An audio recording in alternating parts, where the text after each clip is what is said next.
J'ai donc réalisé un certain nombre d'entretiens médiumniques avec Nostradamus, par le biais notamment de Geneviève Bénard, mais aussi avec des talents divers, avec Michel de Montlhéry, avec un Gabriel de Lorient. Et dans quelle mesure ces entretiens ou ces expériences de voyance, parce qu'avec Michel de Montlhéry, il s'agit plutôt de voyance, c'est-à-dire qu'on a vu d'ailleurs les entretiens qui ont été, ces entretiens ont été également mis sur Téléprovidence ou sur Future Vidéo. Lui, il cherche plutôt à capter l'information directement et il se fait une idée sur le document par lui-même, sans apparemment passer par une entité, en tout cas pas par l'entité Nostradamus. En revanche, avec Geneviève Bénard, on a le sentiment que c'est directement avec Nostradamus qu'on a le contact. Donc, bon, toujours est-il que la question qui se pose, c'est quel est l'intérêt pour un chercheur en histoire des textes de passer par ces voies parallèles, si on peut dire.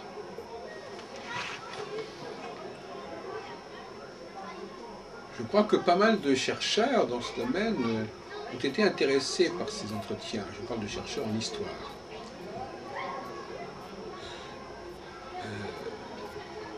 Et donc, je pense qu'il ne faut pas railler ces expériences. Et je pense même qu'elles sont un peu l'avenir de la recherche historique, dont on connaît les limites. Car c'est bien ça le problème, c'est qu'en fin de compte, l'historien doit être très humble. Il doit être conscient du risque qu'il y a à constituer des discours à partir de données insuffisantes. Il peut se fourvoyer parce que les pièces en question se prêtent à différentes interprétations, à différentes lectures. Je ne parle pas de comprendre ces textes absolument, mais en tout cas de se comprendre l'information qu'il recèle pour saisir le cours des choses. Alors, je voudrais donner quelques exemples de l'utilité de ce genre d'entretien pour le chercheur en histoire, des textes notamment.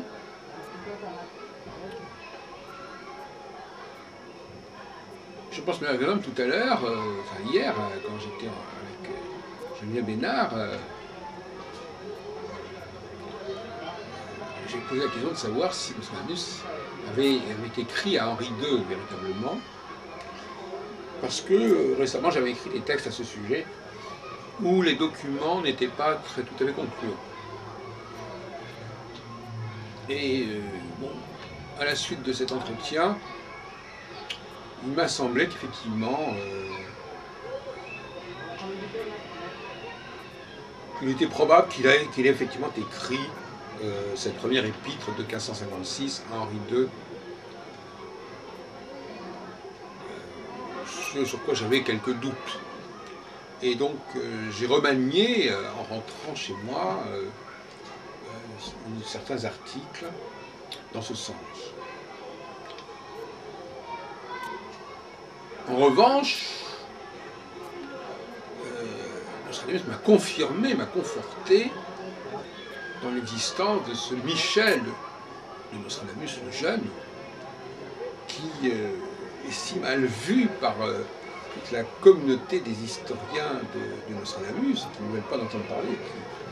Et d'autant plus que les biographies sur Nostradamus, il y a plusieurs versions, certaines comportant le nom de Michel, d'autres ne le comportant pas, les versions, on peut dire, expurgées, et c'est avec ces versions expurgées qui, jusqu'à présent, avaient plutôt la préférence. Je crois que l'entretien d'hier, plus bien entendu les travaux que je fais dans ce sens, nous vainquent en grande partie de l'existence de ce Michel de Nostradamus, non seulement de l'existence de Nostradamus comme personnage qui s'appelle ainsi, mais comme l'existence de Michel Nostradamus comme étant réellement le fils de son père, si on peut dire.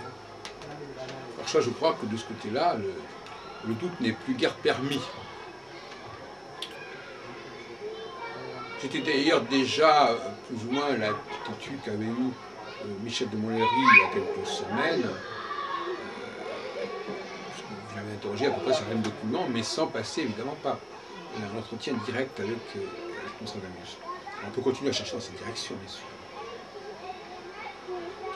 Alors, aussi une chose très importante, qui est évidemment ressortie de ce dernier entretien, et sur lequel j'avais beaucoup de doutes, précisément, c'est la question des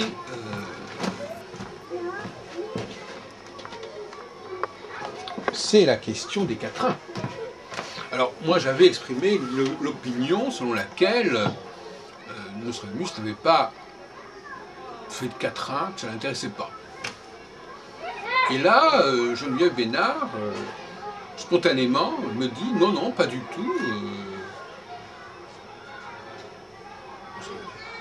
Enfin, c'est plutôt Nostradamus qui, par l'autruchement de cette médium, dit clairement que ça l'amusait de les faire, ces quatrains.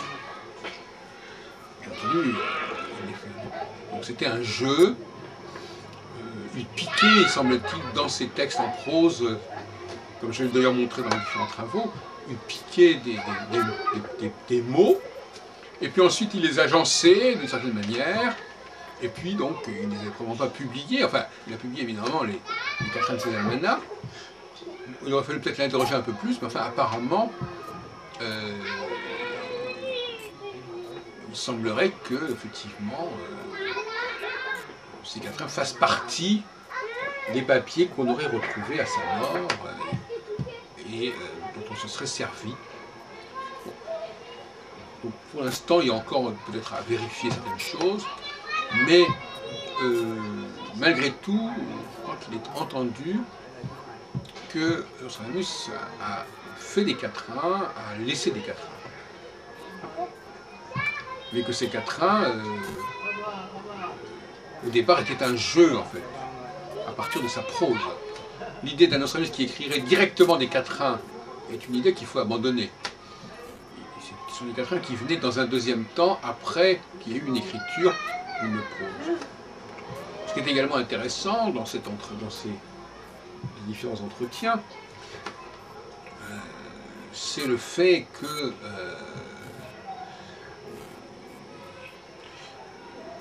il nous explique à un moment donné, il n'était pas le seul à écrire ces textes. Et notamment, il dit clairement que les almanachs, à la fin de sa vie, ça apparaissait sous son nom, mais ce n'était pas lui qui les faisait. Juste aussi, il faudrait vérifier cela en regardant les différences d'écriture, etc. Mais enfin, c'est tout à fait crédible. Il avait des collaborateurs, comme ce fameux Mi de Nostradamus, qui est un collaborateur, qui écrivait sous son nom, et qui n'est pas un imposteur. C'est un collaborateur, c'est un assistant. On note aussi, en passant, que pour Nostradamus, Jean de Chevigny et Jean Aimé de Chavigny ne font qu'un, contrairement aux positions de certains chercheurs, qui avaient certains doutes à ce sujet. Mais il faut bien reconnaître, et ça je l'ai découvert que récemment, que Nostradamus, ce qui était important pour lui, c'était ni les quatrains à proprement parler, ni les almanachs, ou les pronostications annuelles, mais un autre genre, un troisième genre, qui était un genre qu'il a quand même beaucoup impliqué à la fin de sa vie, dans les années 1560, pour résumer, hein, entre 1559 et 1566. Il prend ses distances par rapport aux almanachs, même s'il continue à en publier, et il s'occupe de réfléchir sur le cours du temps, le cours des astres, tout en étant convaincu de plus en plus de ce que Dieu peut modifier, peut corriger le parcours des astres, les effets de ce qu'il appelle les flux cosmiques. Et c'est toute l'ambiguïté de sa position. Il est un peu comme Jonas, il annonce quelque chose, mais il dit par la prière vous pouvez éviter que cela ait lieu. Alors donc finalement on ne peut pas l'accuser d'échec à proprement parler, puisque effectivement quelque part il encourageait justement les hommes à